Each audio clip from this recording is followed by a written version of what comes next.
New Year's Eve. Brandon, my boyfriend of 3 years, invited me home to meet his parents. At dinner, he drugged my wine. Skyler, the gangsters. They'll chop my hands off if I don't pay up. I had no way out. I had to give you to him. Don't blame me. Blame your luck. You look just like his crush. It's win-win. I pay my debts. You get a wealthy life. Drugged and dazed. I was delivered by his family to gates I knew too well.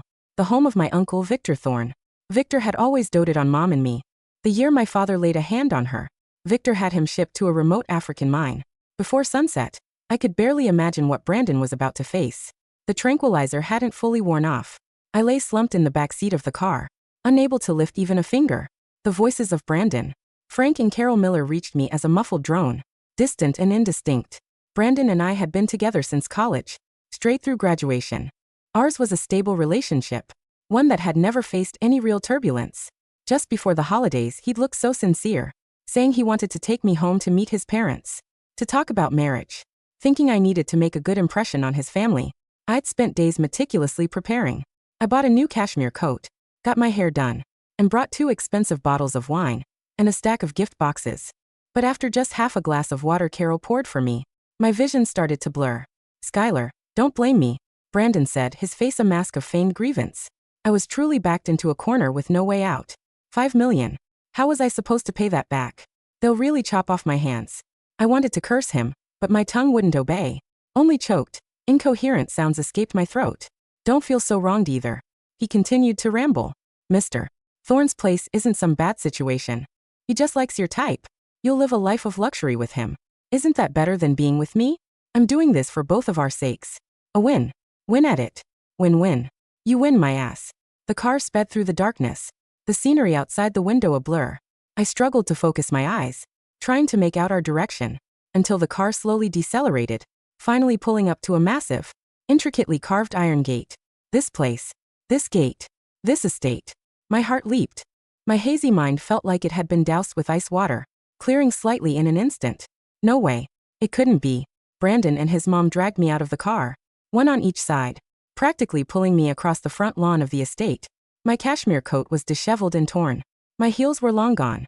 2 straight-backed men stood by the door, watching us approach with expressionless faces. Gentlemen, please inform Mr. Thorn we truly couldn't raise the money, so we came up with a new way to settle the debt. Frank Miller bent at the waist, fawning over the men in black suits at the door. We've brought Mr. Thorn a New Year's gift. He's definitely going to like it. One of the men shined a flashlight beam across my face. The light stung my eyes, making me squint. Her? His voice was flat. Yes, exactly. My son's girlfriend, Carol quickly chimed in, forcefully pulling my face straight. See, doesn't she look exactly like the woman Mr. Thorn commemorates every year? We specifically found out about that. And she's a dancer. Very graceful. She'll be attentive to his needs. My stomach lurched. The man was silent for a few seconds, then gestured to a subordinate nearby. Go inform him. He turned back to us. Whether it works out or not, I can't say. Just come inside and wait. Thank you, sir. Thank you. Brandon nodded profusely, bowing repeatedly as he dragged me towards the main house. By the time I was pulled into the parlor on the first floor, my legs had given out. I collapsed onto the cold floor. Mr. Thorn is with a guest. Wait here, the man said, then left. As soon as the door closed, Brandon immediately crouched in front of me, a mix of anxiety and calculation on his face. Skyler, help me out just this once. He grabbed my shoulders and shook me. When Mr. Thorn comes, just say you came willingly. Please. I won't look down on you. I promise I'll treat you well afterward. I stared at him, unable to make a sound. Don't you dare stay silent. Carol also leaned in, her nails digging into my arm. If the Millers go down, you won't have it easy either. Brandon's your boyfriend. You should help him. Mom, don't scare her. Brandon faked a gentle reprimand, then turned back to me, softening his tone. Skyler, I know you're angry, but I really have no choice. $5 million. They'll kill me. Tranquilizer was slowly wearing off. I could feel my limbs regaining sensation, and my tongue could move again. I took a deep breath, finally choking out a raspy sentence. Get lost. I won't. What did you say? Brandon's face instantly darkened. He grabbed a handful of my hair, forcing me to look up at him. Skyler, I advise you to think carefully before you speak. A sharp pain shot through my scalp, but I gritted my teeth. I said I won't. This is a crime. I'm calling the police. Smack. A stinging slap landed hard on my face. My vision went black, my ears rang. And I tasted blood. You're ungrateful. Brandon snarled through gritted teeth. What do you think you are? You're just a dancer. It's your good fortune to be able to pay off my debt. Carol followed up with a kick. Exactly who are you? To act so pure, it's an honor. My son chose you, not her face. Frank warned from the side. If you damage her face, we're all screwed. Brandon finally let go. I lay sprawled on the cold floor, gasping for air. Skyler, I'm asking you one last time. He crouched down, pinching my chin. Are you going to cooperate or not? I stared at him, enunciating each word. Absolutely not. Fine. Very well. Brandon sneered, standing up and walking towards me. Aren't you a dancer? Aren't you supposed to fulfill your mom's legacy? He lifted his foot and stomped down hard on my calf. The excruciating pain made me scream. If this leg breaks, what dance will you do? Then he ground his foot down harder. I heard your mom's biggest wish before she died was to see you on an international stage. What a shame. Fear instantly consumed me. Mom was one of the nation's top dancers, but she passed away due to illness at the peak of her career. I had trained tirelessly and danced since childhood, all to honor her legacy. No. My voice began to tremble. Don't touch my leg. Now you're scared. Harold scoffed from the side. Weren't you tough a moment ago? Brandon took his foot off, then crouched down again. Then be a good girl and behave later. As long as you clear my debt, I'll still marry you. We'll go back to how things were. I closed my eyes, tears streaming down my face against my will. That's more like it, Carol said. Satisfied? Go clean her up. She's a mess. How can she be presented like this? Brandon roughly dragged me off the floor, pulling me towards the private bathroom attached to the parlor. I can do it myself. I tried to struggle. Shut up.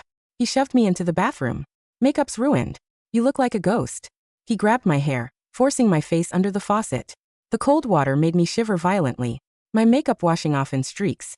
Brandon grabbed the hand soap from the sink and smeared it directly onto my face. I choked, coughing. MFF, stop. Clean her up properly. Mr. Thorn will want to see this face. She really does look like her. Damn. I only chased you because your face looks just like Mr. Thorn's woman. My heart sank completely. So that was it. 3 years of a relationship. Just a calculated setup from the start. Brandon rinsed the foam from my face, then roughly wiped it dry with a towel. Then he started ripping my clothes. What are you doing? I screamed in horror, clutching my chest. These clothes are too conservative. You need something sexier. He pulled a low-cut black dress from his bag. Put it on. No, you won't. Brandon's eyes turned cold. Then don't blame me for helping you. He violently tore open the buttons of my cashmere coat, shrieked and struggled, but he slapped me, again with the back of his hand. Stay still. The bathroom door suddenly rattled. Carol's voice came through. Brandon, hurry. Mr. Thorne's men are here. Brandon froze, glaring at me viciously. You're lucky. He dragged me out of the bathroom, pushing me back onto the parlor carpet. The door opened. Several men in black suits walked in. The one at the front in his early 30s, a scar on his face and cold, dangerous eyes. Mr. Thorne will be here any minute. The man with the scar, Jack said, glancing at me. Cleaned up. Cleaned up. Perfectly clean. Frank quickly forced a smile. Jack. Sir, take a look. Doesn't she look exactly like her? Jax took a few steps closer, crouching down to examine my face carefully. My heart pounded. Was this Jack's new guy under my uncle? Victor had only mentioned him once, saying he'd only been with him for about 6 months. Known for being ruthless, but still unfamiliar with family matters. He's doomed. He didn't recognize me at all. Jack stared at my face for a full 30 seconds, his expression shifting from scrutiny to something ancient and unsettling. Uncanny. Damn uncanny, he muttered. He reached out, his rough finger grazing my cheek. She's practically identical to the woman in the photos. My body went rigid. I managed to squeeze out a sound. Are you Jax? Smack. Another slap, harder than Brandon's. My head snapped to the side, blood oozing from the corner of my mouth. Who told you my name? Jax grabbed a handful of my hair, forcing me to look at him. You're just merchandise for debt. Trying to pull rank on your grandpappy. No, I really am. Shut up. He clamped a hand around my neck. Say one more word and I'll rip out your tongue. Suffocation gripped me. I clawed at his hand, but it was to no avail. The miller stood frozen nearby, barely daring to breathe, fawning over Jax. Jax, sir? What about Mr. Thorne? Frank tentatively asked. Mr. Thorne is upstairs handling some business. He sent me down to check first. Jax released me and stood up. But I don't think this girl is very cooperative. Pulled out a cigarette, lit it, took a drag, then crouched down and flicked the ash onto my face. It's your good fortune that you look like someone Mr. Thorne admired. But don't think you can get away with anything just because of that face. He pinched my chin. Mr. Thorn hates it when people try to exploit his personal connections. You'd better know your place. I coughed violently, tears streaming down my face. I really am. I'm Victor's niece. Please believe me. Still spewing nonsense, Jax roared in fury, kicking me hard in the stomach. I curled up in pain, felt like my organs were shifting. Do you really think I wouldn't know if Mr. Thorn had any siblings? Where would a niece come from? Jax sneered. What lies won't you spin? Just to climb the ladder, he gestured to a subordinate. Bring the liquor. A subordinate immediately handed him a bottle of vodka. Jax twisted off the cap, grabbed my chin and started pouring it down my throat. The harsh liquor burned its way down my throat. I choked, my face flushing scarlet. Alcohol streaming from my mouth, down my neck and soaking my clothes. Drink it. Finish it. Jackson's expression was distorted. If Mr. Thorn comes and you dare to throw it up, I'll throw you into the deepest, darkest pits of our operations, and let every one of the guys have their fill. He only released me after half the bottle was gone. I lay on the floor, dry heaving, my throat burning. My vocal cords felt shredded, unable to form a complete sound. Brandon looked uneasy. Jackson, sir. If Mr. Thorn comes and she can't speak. Better if she can't speak. Jax glanced at him. Save her from talking nonsense. He crouched down again, grabbing my right hand. Pretty fingers, huh? I stared at him in horror. What a shame, he sneered. Then suddenly twisted with force. Crack. Ah. My blood-curdling scream echoed through the entire parlor. My index finger bent at an unnatural angle. The excruciating pain made my vision go black. That's just one, Jack said, his tone light. If you don't behave, I'll break all 10 of your fingers. I convulsed in pain, tears and snot blurring my face. Mr. Thorn is here. A subordinate at the door suddenly announced. Jax immediately stood up, straightened his suit, and adopted a respectful expression. The Millers also quickly stood at attention, heads bowed, not daring to look around. The door opened. A tall figure walked in, dressed in a black coat, with cold and severe eyes, radiating an aura that screamed, keep your distance. It was my Uncle Victor. He scanned the parlor, his brows immediately furrowing. What's going on? It's a mess. Jax quickly stepped forward. Mr. Thorn, these people came to settle a debt. And they brought a woman. I told you, don't bring just anyone here. Victor's voice was icy. Clean it up, I said, then turned to leave. No, don't go. I used all my strength to push myself up, but my legs failed and I fell back to the floor, still unable to make a sound. My uncle's footsteps didn't falter. In desperation, I tore off the necklace my mother left me, the one around my neck. Then, and with my working left hand, I threw it hard at Victor's feet. The metal struck the marble floor with a sharp clink. Victor's footsteps halted. He looked down, his gaze moving from the necklace on the floor to my bruised, tear-streaked face. His pupils constricted sharply. The parlor, which had been filled with the sounds of Jax's cruelty and Brandon's pathetic fawning, suddenly plunged into a silence, so heavy it felt like the air had turned to lead. Victor Thorn froze. The necklace, a delicate platinum chain with a teardrop emerald, lay at his feet, shimmering under the chandelier. He knew that emerald. He had spent months tracking it down for his sister's 25th birthday. It was the only thing she had taken with her when she fled the family to marry Skyler's father. Victor's hand trembled as he picked it up. He turned his head slowly, his eyes locking onto the broken, shivering figure on the floor. Through the haze of the tranquilizer and the stinging pain in her face, Skyler saw her uncle's eyes change. They shifted from the cold, professional indifference of a mob boss to something primal and terrifying. Skyler? Victor's voice was a whisper, but it carried the weight of a death sentence. He moved faster than anyone could react. In 2 strides, he was on the floor beside her, his expensive wool coat sweeping through the spilled vodka. He gathered her into his arms, his touch suddenly as gentle as a summer breeze, contrasting sharply with the violence she had just endured. Uncle. Beak. Skyler managed to croak. The vodka had scorched her throat, and the sound was more of a wheeze. Victor's gaze fell upon her right hand. The index finger was bent at a sickening angle, turning purple. He saw the handprint on her cheek, and the smell of cheap liquor soaked into her clothes. Who? Victor asked. He didn't look up. He didn't yell. That was the most terrifying part. Brandon, sensing the shift in the atmosphere but too stupid to realize the depth of his mistake, stepped forward. Mr. Thorn. I'm so glad you recognize her value. She's yours now. About the 5 million. Victor slowly stood up, still holding Skyler against his chest as if she were made of glass. He looked at Jax. Jax, Victor said softly. Jax, his face pale as a ghost, stepped forward. Sir. I didn't know. I thought she was just another. You touched her? Victor asked. I was just preparing her for you, sir. She was being difficult, saying she was your niece. I thought she was lying to get close to you. Victor looked at the Millers. Brandon's father, Frank, was still bowing. Carol was smiling expectantly, waiting for her reward. You drugged her, Victor said, his voice flat. You broke her finger. My niece is a dancer. Her hands are her life. And you broke them. Sir, it's just a finger. Brandon stammered, a nervous laugh escaping him. She'll heal. We can even kill them, Victor said. The command was so casual it took a moment for the Millers to register it. Wait. Mr. Thorn. We have a deal. Frank screamed as the men in black suits stepped forward, their silenced pistols drawn. No, Victor corrected him, his eyes burning with a hellish light. You don't get to die yet. Jax, you did this. You will fix it. Anything, sir. Jax cried, dropping to his knees. You will take them to the cellar. I want them kept alive. I want every bone in their hands shattered. One by one. Over the course of the next week. If any of them lose consciousness, wake them up. If they die before I say they can die, you will take their place. The screams began then. The Millers were dragged away. Their pleas for mercy echoing through the halls of the estate. Brandon looked back at Skyler, his eyes wide with a pathetic, cowardly terror. Skyler didn't look back. She let her head fall against her uncle's shoulder and succumbed to the darkness. Skyler woke up in a room that smelled of lavender and antiseptic. The sheets were silk, and the light filtering through the heavy velvet curtains was soft and golden.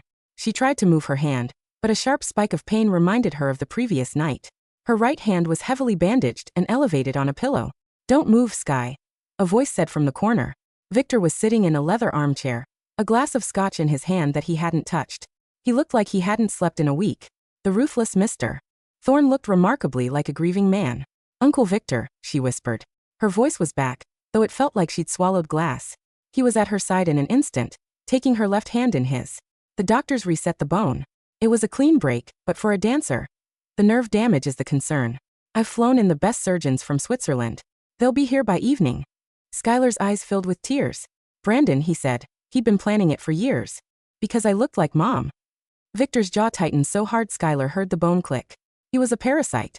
He knew I was looking for the girl who looked like my sister. He thought he could sell you to me as a plaything to erase his debts.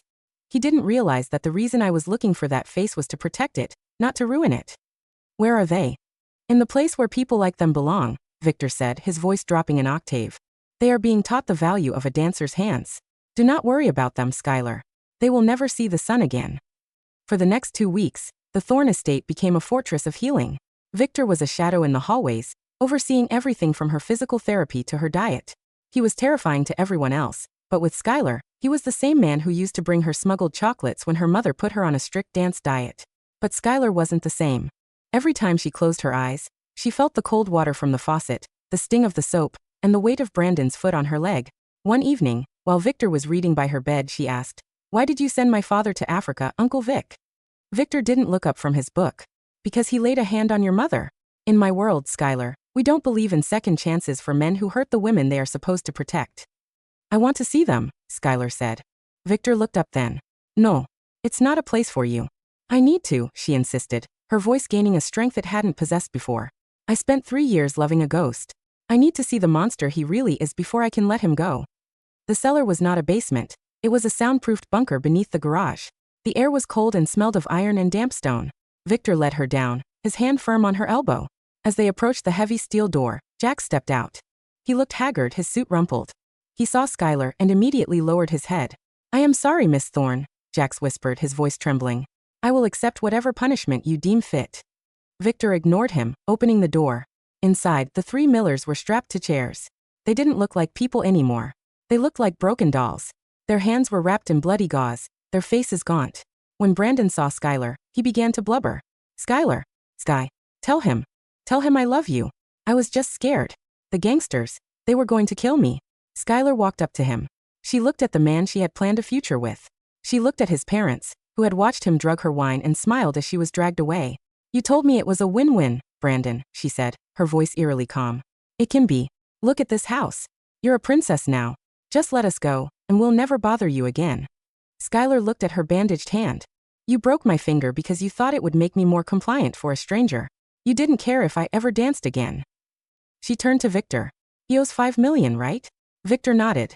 "With interest, it's closer to 10. Skyler looked back at Brandon. "Uncle Victor, I want his debt sold. Not to the gangsters he was afraid of. I want you to buy it. And I want him to work it off." Brandon's eyes lit up with a flicker of hope. "Work? I can work. I'll do anything." Skyler smiled, but it was a cold, sharp smile that mirrored Victor's. There's a mine in Africa. A very remote one. My father is there. I think he'd appreciate some company. He's been there for 10 years. He probably has a lot of experience to share with his new son-in-law.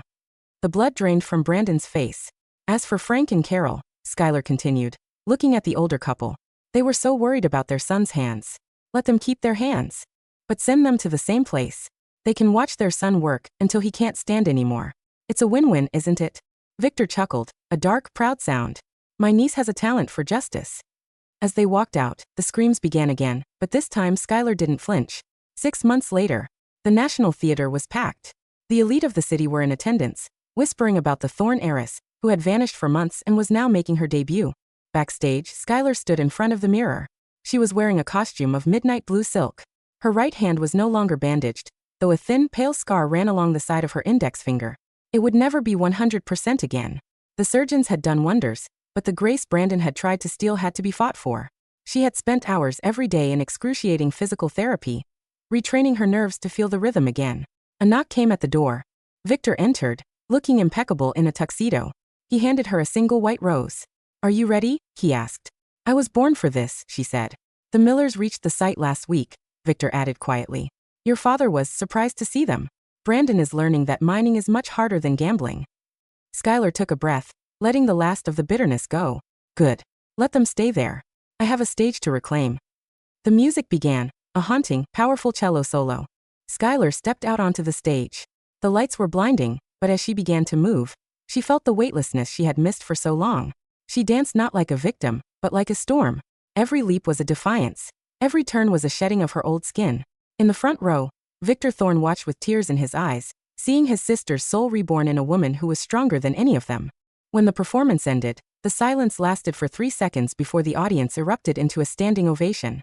Skyler stood at the edge of the stage, breathing hard, her eyes finding Victor's. She raised her right hand, the hand they had tried to break, and touched it to her heart before bowing. She was no longer the girl who was lucky to be loved by a monster. She was the woman who had survived the dark and turned it into art. The debt was paid. The past was buried. And as the curtain fell, Skyler Thorn was finally free.